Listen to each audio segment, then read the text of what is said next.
จะลองดูว่ามันจะเป็นยังไงเลยครับโทรศัพท์ผมจะลงตรงนี้แล้วถ้าว่าโทรศัพท์ผมลงตรงนี้แล้วมันตกอะไรผมหมดตัวเลยผมสิบหายเลยนะท่านผู้ชมโอ้ยผมกลัวมากๆเลยไปดูจะเป็นยังไงนะไปดีนะบักลาไปได้รอดปลอดภัยนะท่านผู้ชมรู้นะ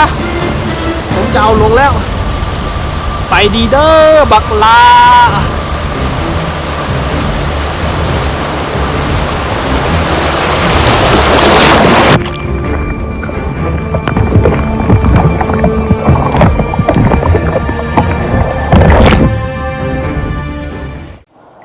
ครับสบายดีท่านผู้ชมตอนนี้ผมจะมาทำคลิปนี้นะตอนนี้ผมมาถึงที่อันนี้เพื่อนเอิ้นว่าแม่น้ำเมิกนะตอนนี้ผมเห็นคลิปนี้อยู่ใน TikTok ผมจะเอาฟองทะเลนี้มาทำเป็นแบบบอนไซโทรศัพท์แล้วก็ล่องน้ำประมาณ2 ฮาร์ดมันอาจจะเป็นขาดเนาะ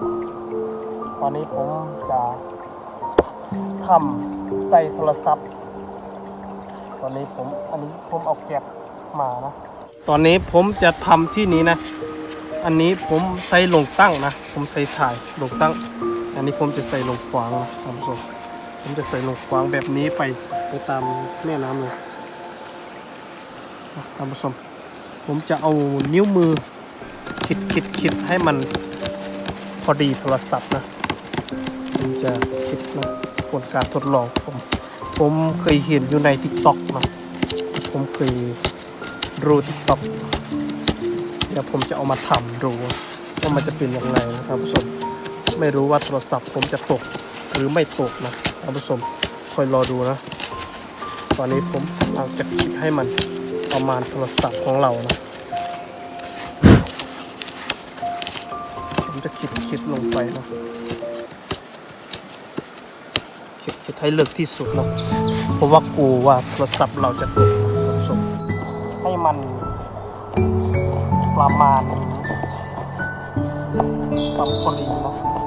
ถ้ามันลึกที่สุดเท่าที่โทรศัพท์จะไม่ตกได้นะท่านผู้ชม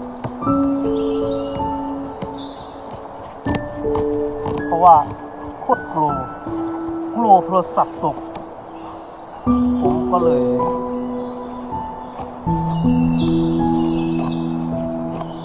ทำแบบนี้ทำให้ลึกที่สุดเท่าที่จะลึกได้หรือว่าจะพอดีกล้องนะมันจะพอดีกล้องโทรศัพท์ของเรา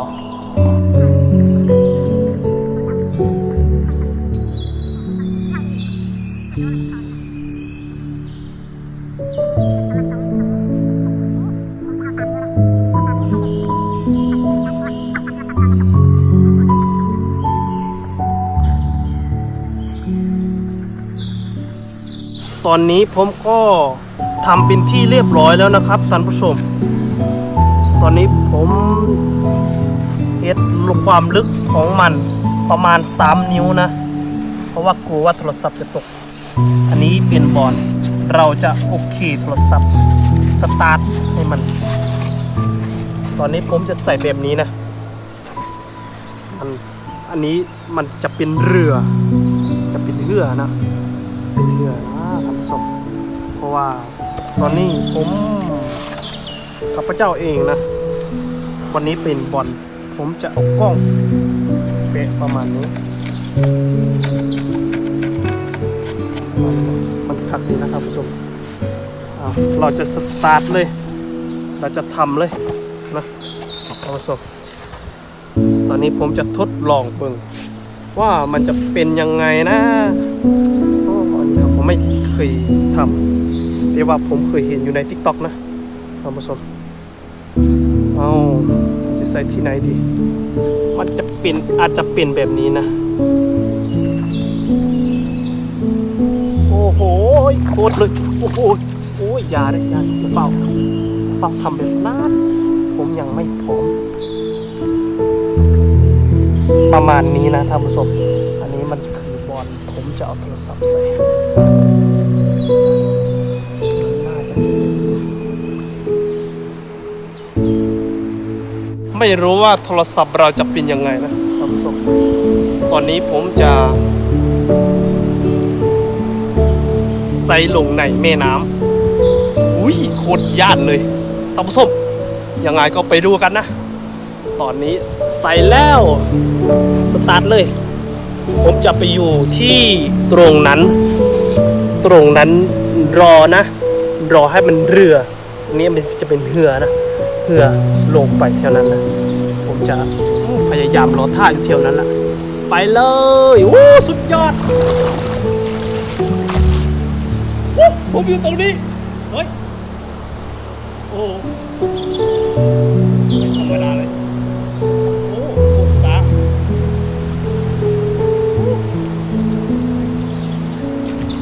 มันไม่นิ่งนะท่านผู้ชมผมจะปล่อยลงให้มันไวที่สุดไปเลย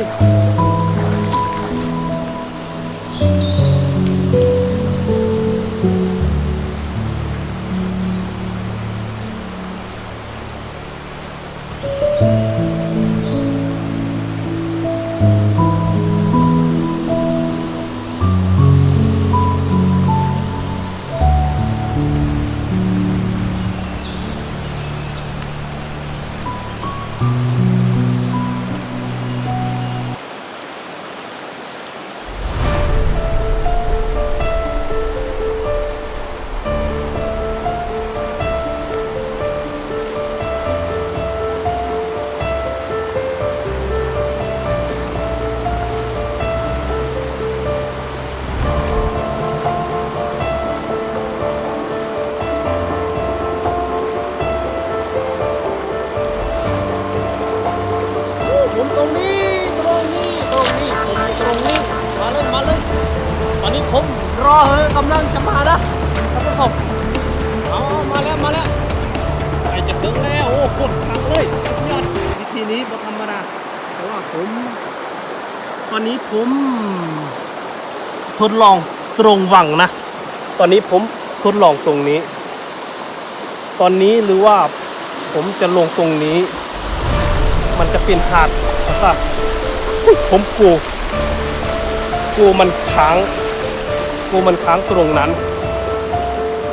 ตอนนี้ผมจะเอาลงหาดนี้ผมจะเอาลงนะท่านผู้ชมรอดูนะโอ้ยคนเลือกเลยสตาร์ทไปแล้วนะท่านผู้ชมรอดูนี่ก็คือการขี่เรือไปแล้ว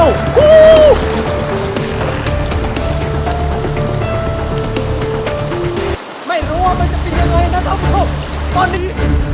ผมตกลงว้าวผมเลยท่านผู้ชมอันนี้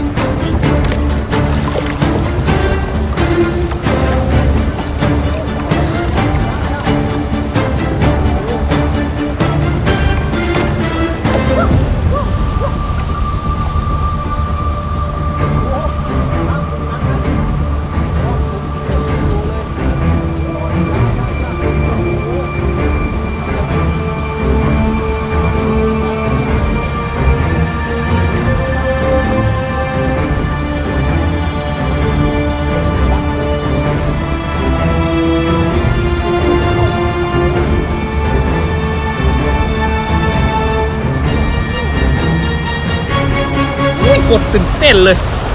ท่านผู้ชมโคตรตื่นเต้นตอนนี้มันจะลงหาดนี้ท่านผู้ชมตอนนี้ผมกลัวโทรศัพท์จะตกจะลงดีหรือไม่ลง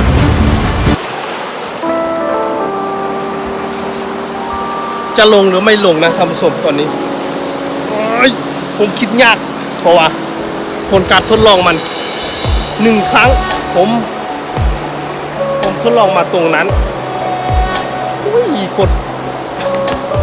ใจเกือบจะแตกเลยกลัวว่าโทรศัพท์จะตก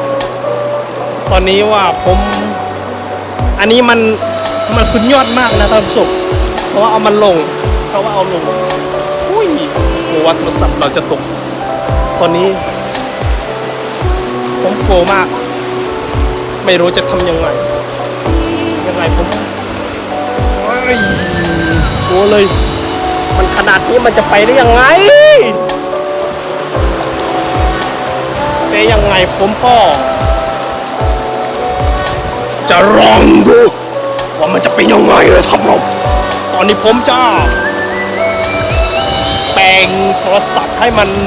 แน่นกว่าเก่าให้มันแข็งตึงตอนนี้ผมตื่นเต้นมากนะครับท่านผู้ชมตอนนี้ผมจะไหว้พระให้พระองค์จงช่วยเพราะว่ากลัวว่าโทรศัพท์ผมจะตกนะท่านผู้ชมตอนนี้ไม่รู้ว่าโทรศัพท์ผมจะเป็นยังไงตอนนี้มันจะคล่ำหรือว่ามันจะเป็นยังไงนะท่านผู้ชมพระองค์จงช่วยเด้อตอนนี้ผมให้คลิปนี้ผ่านไปด้วยดีนะท่านผู้ชมตอนนี้ผมจะลงที่โดดที่สุดเลยมันเป็นหาดผมจะให้ดูทางนี้ขึ้นมือนะว่ามันจะเป็นหาดใหญ่ขนาดไหนโอ้สุดยอดไปเลยท่านผู้ชมตอนนี้ผมจะมาใส่ที่ตรงหัวหาดนะผมจะใส่ลงตรงนี้ท่านผู้ชมคอยรู้นะยังไงก็ให้พระองค์จงช่วยผมหน่อยช่วยเถิดนะโอ้โหผมขอเถิดท่านผู้ชมมันจะเป็นยังไงต้องผ่านไปด้วยดีนะครับท่านผู้ชมวันนี้โทรศัพท์ผมจะลงตรงนี้แล้วถ้าว่าโทรศัพท์ผมลงตรงนี้แล้วมันตกอะไรผมหมดตัวเลยผมสิบหายเลยนะท่านผู้ชมผมกลัวมากๆเลยไปดูจะเป็นยังไงนะไปดีนะบักลาไปได้รอดปลอดภัยนะท่านผู้ชมดูนะผมจะเอาลงแล้วไปดีเด้อบักลา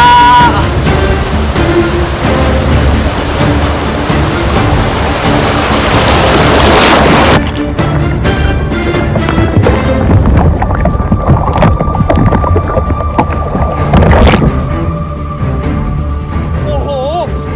ท่านผู้ชมตอนนี้โทรศัพท์ผมคว่ำลงแล้วนะมันไม่เจ็บนะท่านผู้ชมโอ้โหกำลังมาเลยต้องไปต่อแบบนี้ไม่ไหวไปต่อให้อยู่รอดไหน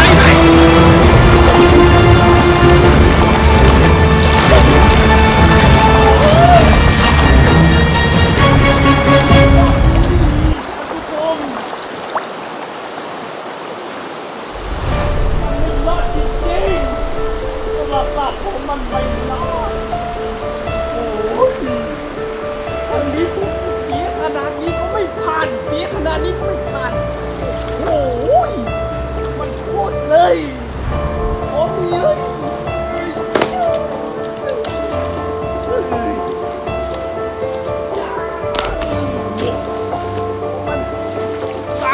มาไวแต่ผมดูโทรศัพท์ผมมันเป็นยังไงบ้างแล้วไม่รู้ว่ามันจะเปลี่ยนพี่ยังไงก็ต้องสู้มาเร็วนะคุณสู้มาเร็วโอ้ยไวโทรศัพท์ผมมันมียังไงบ้างเก่งผู้ชมยังไงก็ฝากกดไลค์กดแชร์ผมด้วยนะโอ้มาถึงแล้วเป็นยังไงบ้างนะท่านผู้ชมผมขอตรวจเบิ้งโทรศัพท์ก่อนนะครับสบายดีทุกคนวันนี้ข้าพเจ้าสิมาบอกเกี่ยวกับมือวานคอยทดลองการเฮ็ดเรือลงน้ำหลังจากนั้นค่อยได้เฮ็ดเรือบอลโทรศัพท์ล่องน้ำลง2 หาดเนาะเมื่อนั้นเคยว่าเนาะเมื่อวานนี้เนาะค่อยได้เฮ็ดฟองน้ำใหญ่เนาะก็เลยเฮ็ดให้ฟองทะเลมันคว่ำเนาะท่านผู้ชมต่อจากนั้นนะครับท่านผู้ชมตอนนั้นผมได้ถ้าเอา โทรศัพท์ผมมาดูเนาะตอนนั้น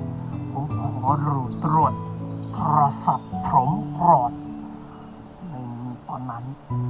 แล้วหลังจากนั้นผมได้โอเคคลิปปะไว้เนาะก็คือทางด้านหลังนี่แหละครับอันรับชมทางท่านผู้ชมรับมาแล้วเนาะมันเป็นคว่ำแล้วก็น้ำเข้าก๊อกแล้วก็เข้าลำโพงหน้าจอมืดเลยบริเวณประมาณ1 ชั่วโมงเนาะตอนนั้นเปิดบอกขึ้นโทรศัพท์ผมโดยนี่แหละโดยผมทายนี่แหละผมอกหักเลยตอนนั้นผมอกหักเฮ้ยคิดยังไงดีนะคิดว่าใส่จงมันก็ติดแล้วคิดว่าเพ่อันนี้ก็ไปย่อมข้าพเจ้าเองเขาได้เอามาสอดให้น้ำตกออกแล้วก็จุ๊บแบบนี้แล้วข้าพเจ้าเองก็ได้เอาใส่สากมาปักใส่สากไว้ประมาณ1 ชั่วโมงหลังจากนั้นข้าพเจ้าเองคิดออกแล้วข้าพเจ้าเองเคยใส่ข้างหลังโทรศัพท์นะแต่2 ครั้งมันจะถ่ายหน้าจอข้าพเจ้าก็เลยใส่เบิดเสียงขึ้นแตะแครกโอ้ยยังดีคือกันยังดีสุดยอดข้าพเจ้าก็เลยบ้าไว้จักหน่อยข้าพเจ้าก็เลยจับมาเอาไปตากแดดประมาณ30 นาทีเอาออกมาข้าพเจ้าอะไรติดเปิดเมืองจักหน่อยเพื่อปิ้งออกเนาะทำส่งหลังจากนั้นข้าพเจ้าก็เลยเปิดพิงสักตะไต้ไฟสายหลังจากนั้นข้าพเจ้าก็ดีอกดีใจเนาะที่ได้คลิปมาแบบนั้นเป็นแนวใดก็ฝากกดไลค์กดแชร์กดตามให้ช่องของผมด้วยนะครับท่านผู้ชม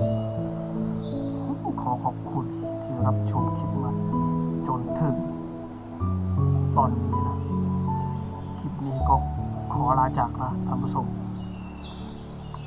ถ้าอยากให้เห็นคลิปใดเนาะก็คอมเมนต์มาสิทดลองให้เบิ่งเนาะคิดว่าสิบ่เห็นแล้วคลิปแบบนี้ยังไงก็ขอขอบคุณขอขอบใจที่รับชมนะฝากกดไลค์กดแชร์ด้วยนะบาย